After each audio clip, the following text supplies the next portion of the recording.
Well, my top rated book on confidence is called The Super You. I'm sending it to you, physical book, free. Go to the link down there. You got it.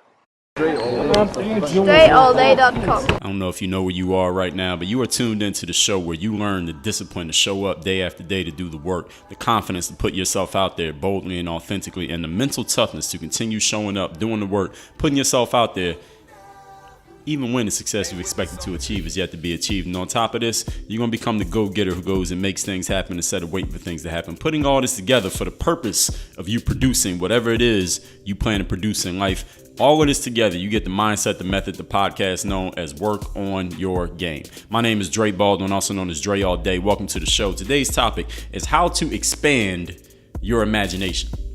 Now, why would anybody want to expand their imagination? I mean, the reason why I want to encourage you, maybe not everybody who's listening, but maybe you, to expand your imagination is because the imaginators that we have out there in the world are the people who move us forward. Our society moves forward, ideas move forward, technology moves forward, new things come about because of the imaginators, quote unquote, out there who imagine new things, who have that power of imagination that leads to their creativity, that leads to production of new stuff, which moves all of humanity forward. Now, this word imaginators is not actually a word.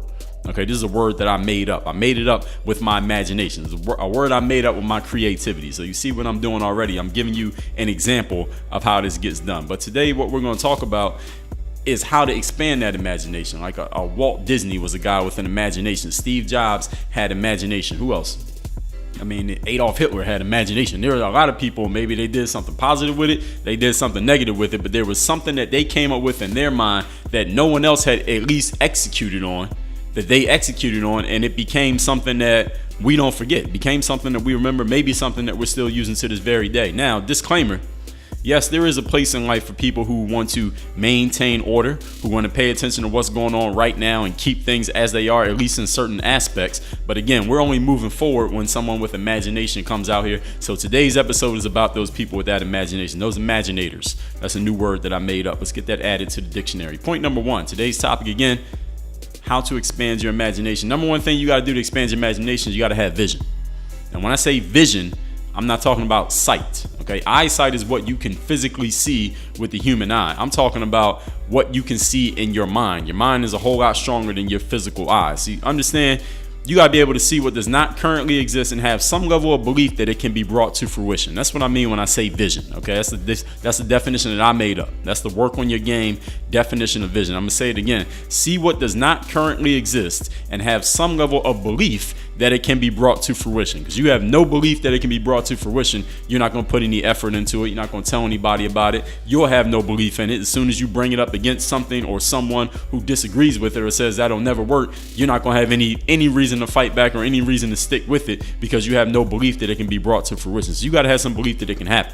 See, too many of us in life, what happens is life beats us down, and this word, quote unquote, reality beats us down. People become these realists, and they use it as if they're saying something positive about themselves. I'm a realist. All I pay attention to is what's real, what's in front of me, what's really possible, what's plausible. Listen, reality, ladies and gentlemen, is negotiable.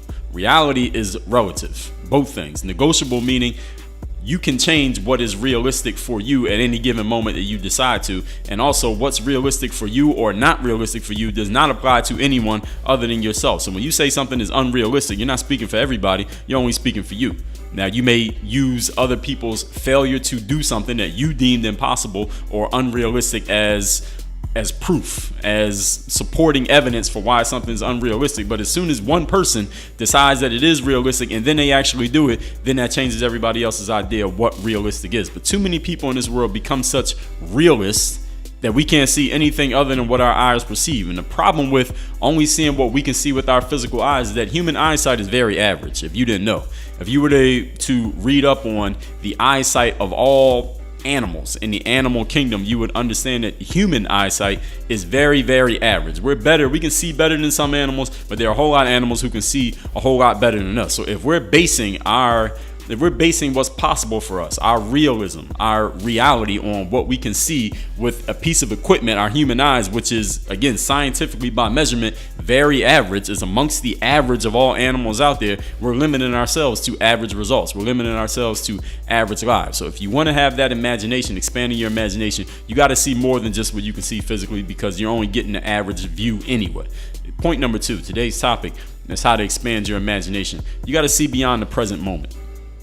This is a challenge for a whole lot of people, especially when you're in a situation of high emotion, and emotions such as stress over a certain situation you're dealing with right now, fear over a situation that's happening right now, something just grabbing your attention for whatever reason, something that you're putting so much focus into right now that it got to be handled right now that you don't even have, or at least you don't think you have, any resources such as time, focus, energy, or attention to put anything into what may happen in the future. If you're going to expand your imagination, though, you got to see past what's going on right now. You got to see past the current moment. See, many human beings can't see, quote unquote, past their noses, as some strategists like to say, which basically means they can only see and are only able to deal with what's in front of them at the present moment. Whatever they're seeing right now, whatever the situation is right now, whatever is quote unquote realistic right now, that's pretty much all they can do. That's all they can handle. That's all they can comprehend. That's the only thing that they can understand. See, it's the same reason that many people are unable to think strategically or handle any type of unpredictability in their lives, because all they can handle is what's in front of them. See, if you can only deal with what you can see with your physical eye, when something that you can't see, something that you didn't see, something you didn't predict, something you did not expect takes place, and everybody who's listening to this or watching this on video right now, have you been in a situation where something that you did not expect happened? You've been in a situation where something that you did expect did not happen. How about a situation where someone or something you were dealing with, maybe not even dealing with, threw something unexpected at you, and you had to deal with that in the moment, and you weren't expecting it, you weren't prepared for it, you never thought you would even come across that situation, but you had to deal with it in that moment. Of course you have. You've been in all 3 of those situations before, and if you were better able, whatever level you are at this point or whatever level you were at that point, if you were better able to see past the present moment, look around in your mind at what could happen, what might happen, what possibilities are, how you could expand your imagination and creativity. If you were better able to do that, you would be better prepared, both mentally and probably in your physical resources, to deal with the unexpected, the unexplainable, or the unpredictable of life. And we know that in life there are going to be a lot of unexpected, unpredictable, and possibly unexplainable things, at least in the moment, that happen to us. So expanding your imagination means you got to be able to see past the present moment, what is in front of you, what is happening right now. How able are you to do that? And let me add something into this. Seeing past the present moment, you got to give your brain some space. You got to give your brain some space to breathe in order to do this. See, it's very hard for us, ladies and gentlemen, to see past the present moment when we're always in the present moment, meaning when we're always on our devices, always on our computers, always talking to somebody, listening to something, watching something, reading something. You got to give your brain some space to think. All right, this is why we come up with great ideas when we first wake up in the morning, or when we're about to fall asleep at night, or maybe in the middle of the night. Maybe we have a dream and we get these visions in our mind, or these things that come to our minds that maybe we don't even remember when we wake up, that only come to us in those periods when we are letting go of whatever's happening in the present and just letting our brain breathe. Our brains have to breathe. And these devices that we have on us all the time, within arm's reach, they are keeping us in the present. They're telling us what's happening right now, like tweets and Instagram feeds and Facebook feeds and Google and all these things are what? They're keeping us up to date on what's happening in the moment. This is why a lot of people are growing very impatient with anything that's not new, right now, immediate. Is fresh to them. It's not fresh to them, and people are starting to not value things that are older, quote unquote old. Old to one person could be 6 months, right? 6 months ago, that's old. When are you gonna make a new video? When are you gonna put out a new podcast episode, Dre? Yeah, I know you talked about it then, but it was 2 years ago. It was old. When are you gonna do something new? Can you do a refreshed, updated version of the exact same pieces of information, even if you say the same thing verbatim? We are so in the present now that we're not actually present. We're so in the present with our devices and information and feeds that we're never actually present, meaning just being in the space that we are, just being, not doing, but just being. And we all know the principles, that 3-step principle to achievement in life is be, do, have. Not doing first, but being first. Then we can do things, then we can have things. But a lot of people skip the being part and we go straight into the doing. I mean, how many of us wake up first thing in the morning, we grab our phones and start doing stuff on it? And I've heard some people say they like to go the first hour of their day without being on their phones. I have not reached that level of development yet, but I've heard about it. And maybe some of you are doing it. If you've been doing it, you can let me know how it's been going for you. What was the challenge when you first started doing it? Same reason. Many people are unable to think strategically, handle unpredictability in life because we're always doing in the moment. You can't do in the past and you can't do in the future. You can only do in the moment. So we had to stop doing in order to be, in order to allow our brains to breathe and give us that creativity and expand that imagination. That is the topic of today's topic. Point number 3, topic of today's episode. Point number 3. Today's topic is how to expand your imagination, doing this on purpose. Number 3, engage with the creativity of other people. In other words, get around other people who are creative and you'll become more creative. If you want to lose weight, get around people who are already have lost that weight or are already at the weight that you want to be at. If you want to get in better shape, get around people who are already in great shape and they're consistently doing things. It's the only way they get in great shape and stay there, consistently doing things to maintain their great shape. This is the law of association, folks. Everybody knows the law, right? You become the average of the people you spend the most time with. Whether it's one person, 500 people, 5 people, whatever the number is, you associate with what you want. Or whatever you're associating with is exactly what you'll become, whether you want it or you don't. You want to be more creative. You want to expand your imagination. Get around people who are creative, people who do have expanded imaginations relative to you. How do you find these people? How do you identify them? One way is look for people who are creators. Who are the people you know who are creating new things? New things meaning a podcast episode, a YouTube video, writing a book. They're coming up with new ideas. They're trying new things. They're starting new businesses. They're making new friends. They're going to new places. They're having new experiences on a consistent basis. Though this could sound kind of trite and kind of basic, but think about it. Think about your own life. Think about how many things in your day-to-day life. Just think about your last 24 hours. How many things that you do every single day? How many people did you come across that you come across all the time? How many things have you done in the last 24 hours that are off the beaten path, so to speak, of your normal everyday life or your normal every week life? Probably not that many things. So think about to yourself right now, who do you know who's always into something new? Every time you talk to them, it's something new that they're doing. Some new project, some new thing they put out, some new idea they have, some new person that they met, some new place that they're going. You know who these people are. I'm sure you know at least one person in your life who fits that description. Maybe they're not in your life, but you know who they are. Engage with those people. Listen to the shows, read the books, use the products of people who are creating new things.